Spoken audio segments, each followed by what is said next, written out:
मानव जो भी कार्य करते हैं वह पहले से तय है, तो बलात्कार करने वाला व्यक्ति दोषी कैसे? दोषी तो वो होना चाहिए जो मानव का कर्म फल लिखता है, और सजा भी उसी को होना चाहिए जो कर्म फल लिखता है, यानी भगवान। यदि अपराधी दोषी नहीं तो नरक में खौलता हुआ तेल के साथ फ्राई किसका होना चाहिए, आदमी का या गॉड का? भगवत गीता, मनुस्मृति, उपनिषद और ऋग्वेद में क्या लिखा है, समझते हैं आज की इस वीडियो में। यदि कर्म फल सत्य है तो पुरुषार्थ, नैतिकता, जिम्मेदारी, कोर्ट, कानून, सजा सब ड्रामा हो जाता है।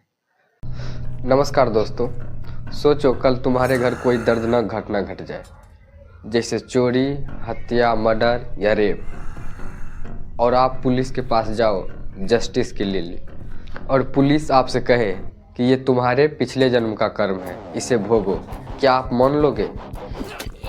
यही तो कर्म फल सिद्धांत है। मतलब जो भी कार्य करते हैं या करते हैं आप या कर रहे हैं, यह पिछले जन्म का कर्म है। पीड़िता को दोषी और अपराधी को बचाव करता है कर्म फल।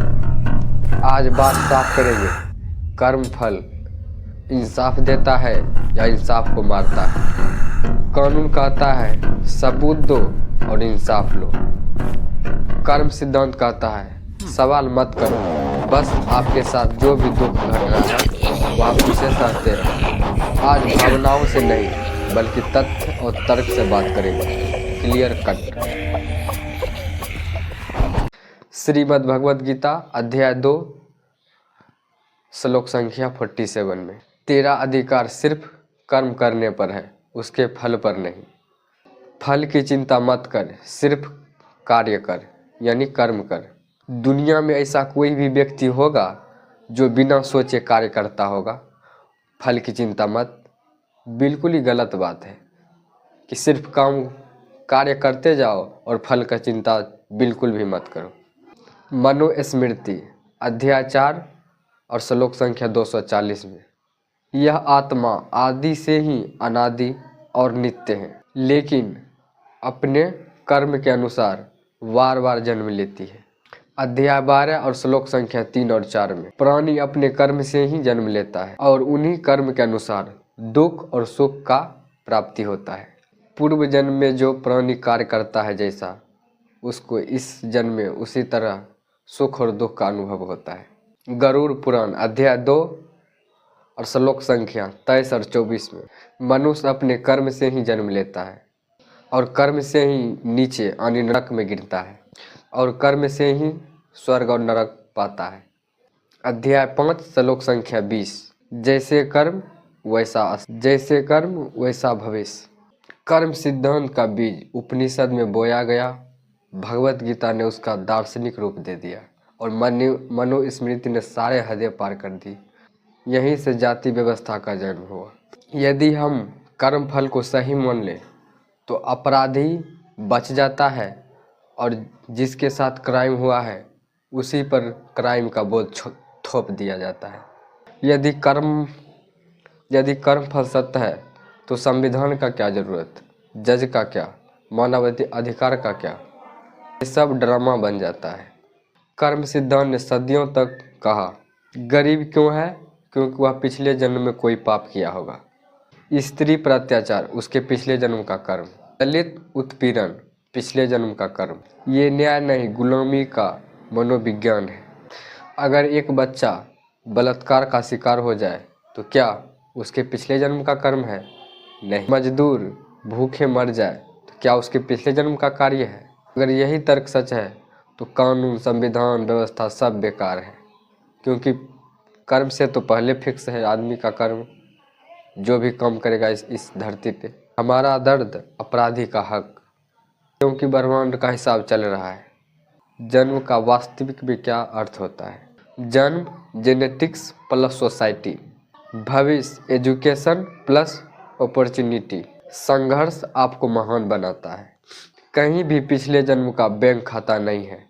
जीवन biology plus psychology plus economy plus power से चलता है। ना कि पिछले जन्म के कर्म फल से, ना कि अदृश्य कर्म सॉफ्टवेयर से। अगर कर्म सच है तो न्यायालय इनजस्टिस करते हैं क्योंकि नेचर के नियम को तोड़ रहा है। अगर कर्म सच है तो अत्याचार को रोकना गलत है कि वो तो फल दे रहा है। कर्म सिस्टम इंसाफ को रोकता है, बढ़ाता नहीं है। इसलिए सभ्यता आगे बढ़ा, क्वेश्चन किया, सवाल किया, लॉजिक लगाया, सोचा, विचारा, तब गुफा से सभ्यता निकलकर आज शहरों में तक आया है। इसलिए सभ्यता आगे बढ़ा क्योंकि इंसान सोचने लगा, लड़ने लगा, इंसाफ मांगने लगा, चुप नहीं रहा।